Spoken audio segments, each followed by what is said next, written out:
Street Fighter IV, released back in July of 2008, is noteworthy for being the game that rejuvenated the entire fighting game genre. This title, that was heavily modelled off of what made Street Fighter II so popular, was a smash hit, renewing Capcom and many other companies' faith back in fighting games. The game delivered everything the mass market pretty much wanted: a large roster containing all of the old Street Fighter II favourites, up-to-date visual presentation, and a mostly popular art style. It also had easy to access controls and much more. The Street Fighter franchise was officially back. So the big question on everyone's minds was, what was exactly next for the series? Previously, Capcom had assisted in saturating the fighting game market to such a degree in the past that many people could not even keep track of their favourite fighting franchises anymore. When it comes to just the Street Fighter brand alone, there was the EX series, the Alpha series, the Street Fighter crossover games, games based on movies, and that is before we get to the countless revisions of both Street Fighter 2 and 3. It is no wonder fans eventually got sick and tired of it all, causing sales to plummet as a result. But with Street Fighter 4 being released so long after all of the others, fans were less burnt out than normal. So keeping all of this in mind, surely it would be suicidal to release a million revisions of Street Fighter 4 and dilute it like the previous Street Fighter games. Well, Capcom would somewhat agree, so therefore, when it came to the release of Super Street Fighter 4, they promised their fanbase that they guaranteed this would be the only revision the game would receive. I am the Top Hat Gaming Man, aka Big Daddy Top Hat, and this, ladies and gentlemen, is the mad story of Super Street Fighter 4, the game that was sold on a complete lie. Yeah! Since we have covered it on this channel before, most of you should be fully aware of the dark age of fighting games, when very few titles in the genre were being released. The huge casual market that Street Fighter 2 had initially attracted back in 1991 had slowly diminished over time, which meant by the time Capcom got to Street Fighter 3 in the later part of the 90s, the game's out-of-fashion sprite-based graphics, the fact that the game and its updates were Dreamcast home exclusives, and the fact that the mechanics were more complex than with other entries, meant that Street Fighter 3 would receive little fanfare over the 90s. The now in that era's coffin came in 2004 with the release of Capcom Fighting Evolution. The game was a half-arsed effort that was created using ideas that had been placed in the recycling bin from the cancelled 3D fighting game Capcom Fighting All-Stars. Ideas from the project were salvaged to create the 2D game, resulting in a disappointing affair that was not well received by either the casual market nor the fighting game community. Past this point, Capcom would for a period focus their attention elsewhere, away from fighting games altogether, making the assumption that people had simply had enough of the genre. The company though would have a light bulb moment in 2006 when they noticed that Street Fighter 2 Hyper Fighting was currently one of the company's most popular games in the Xbox Live Arcade, suggesting that the audience were perhaps not sick of fighting games, but they were simply sick of the fighting games Capcom had been producing lately. Some say Street Fighter 2's re-emergence in popularity was down to nostalgia, whereas some say it was down to consumers' lack of satisfaction with modern gaming. But either way, a market was certainly there for something different to what new games were available at the time. Due to all of this, Capcom would task Yoshinori Ono with producing the next numbered entry within the Street Fighter series, with orders to create a game inspired by what made Street Fighter 2 so popular. This was to draw back the huge casual market. Ono, to his credit, would deliver exactly that, resulting in the most commercially successful fighting game for Capcom since the release of the legendary Street Fighter 2 itself. So post this game's success, Capcom's next task was to work out what to sell next in order to continue to profit from this reinvigorated cash cow. Now the company were by this point aware of their mistake from the past, they knew it would probably be a bad idea to make consumers believe that they were going to go back to their old ways of releasing the same game year in year out with just minor changes. However, early on they made the decision that they wanted to refine Street Fighter 4 even further. But in order to keep consumer faith, in an interview with the press, Capcom employees would repeatedly insist that this would be the last and greatest version of the game. Super Street Fighter 4's development was first officially hinted at by Capcom in early September 2009, when they teased it on their official Japanese website. Later that same month, the game was officially announced for both the Xbox 360 and PS3, with an arcade version also having potential to see release, but only after judging on fan demand. In early 2010, Street Fighter 4 producer Yoshinori Ono would address this upcoming game by explicitly stating, "I have no intention of carrying on Street Fighter 4 into Hyper Street Fighter 4 or Ultra Street Fighter 4, because I'm aware of the mistakes Capcom has made in the past. So whether it would be a different IP or another Street Fighter, we'd like to keep options open. But in terms of Street Fighter 4, this is definitive. Super Street Fighter 4 should be the distinctive end." Obviously there can be updates via DLC, so perhaps in 2011 we could upload a patch for Super Street Fighter 4 2011 edition that would have tuning and balancing, but as a packaged product, this is the last. So as you can see, Capcom and its employees were keen to let their consumer base know that this game was a must purchase, as it would function as the definitive entry in the series, so skipping it would make little sense, as consumers would not have the opportunity to purchase a more refined version of this game in the future. After all, what sort of person is going to want to buy the same fighting game 3 times over when they don't need to? Speaking of this so-called definitive version of the game, what was the important changes this game brought to the table that made it worth a purchase? Let's discuss. So, like the original version of Street Fighter 4, in its Super Edition, 3D character models and backgrounds make a return whilst fights using these assets continue to take place on a 2D plane. Focus attacks along with meters for Super and Ultra combos all make a welcome return too.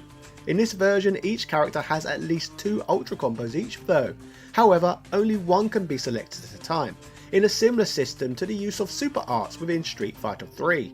A marked change with this title is the return of additional bonus stages, allowing players to earn more points, just like in Street Fighter 2 of old. These additional challenges involve nostalgic action, including smashing up both cars and a barrel breaking challenge too. Changes to the game's online play was made, resulting in new online play modes. These include ranked battles, for example, giving players online rankings for their efforts.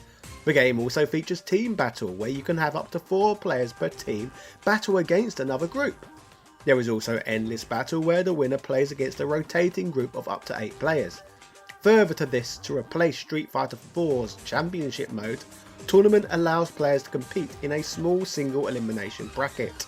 Finally, Replay Channel allows players to view and save replays from various matches around the world.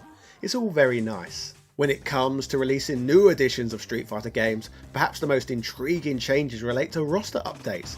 In Street Fighter 4's case, the Super Edition would expand the roster from 25 fighters up to 35, offering gamers the opportunity to play as a further 10 characters. Amongst these 10, DJ and T-Hawk were both included, the 2 remaining characters from Street Fighter 2 who missed out on roster spots in the original version of Street Fighter 4.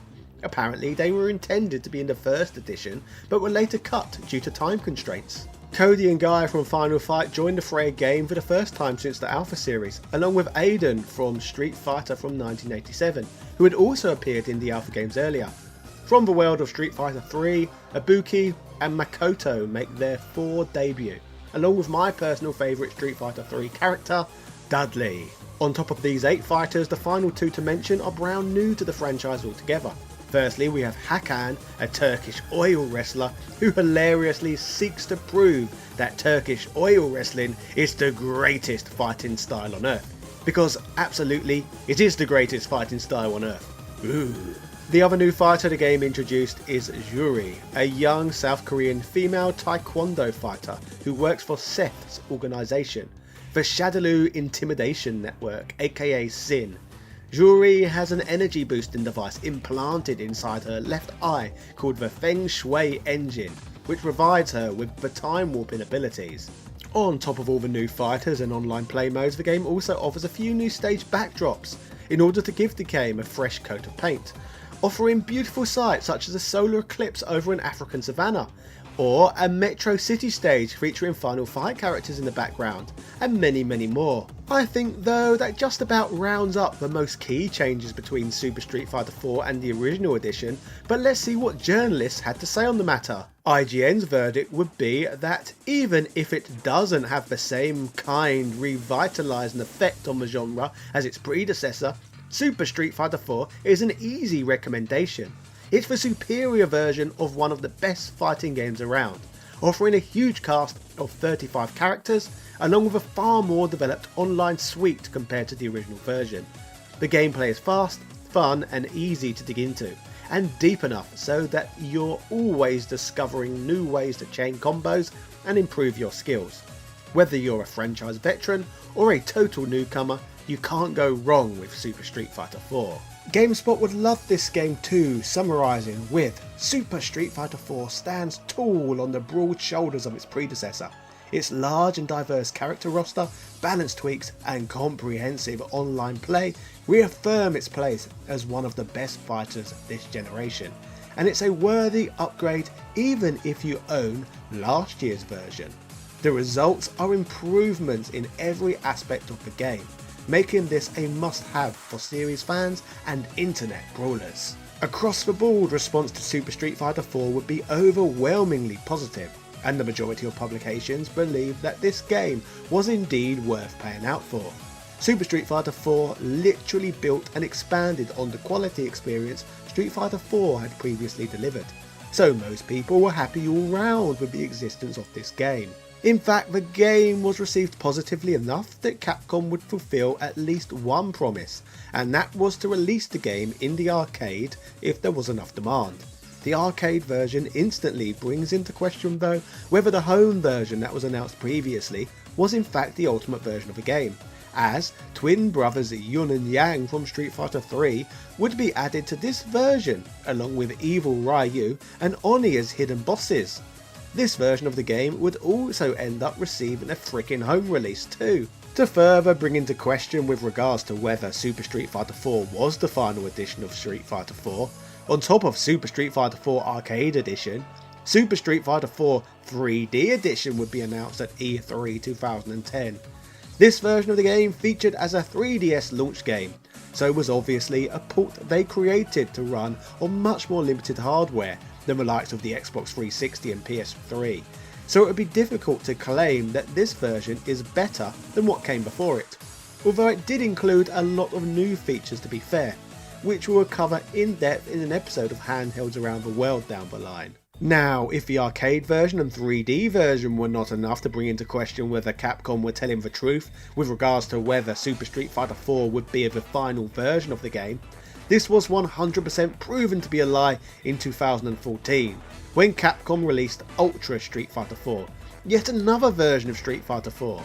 So I guess as good as Super Street Fighter 4 was and what it brought to the table, it is without a shadow of a doubt that Capcom sold gamers a big fat lie when they stated that Super Street Fighter 4 would be the final version of Street Fighter 4. That could not be further from the truth, and I would not be surprised at this stage if we end up getting even more Street Fighter 4 editions down the line too. It does not seem over yet, considering we also got Street Fighter 4 Champions Edition in 2017. The names of these games almost sound like parody at this point. What is next? Super Street Fighter 4 Turbo Hyper Fighting? All in all, Super Street Fighter 4 was certainly not the final edition of the game.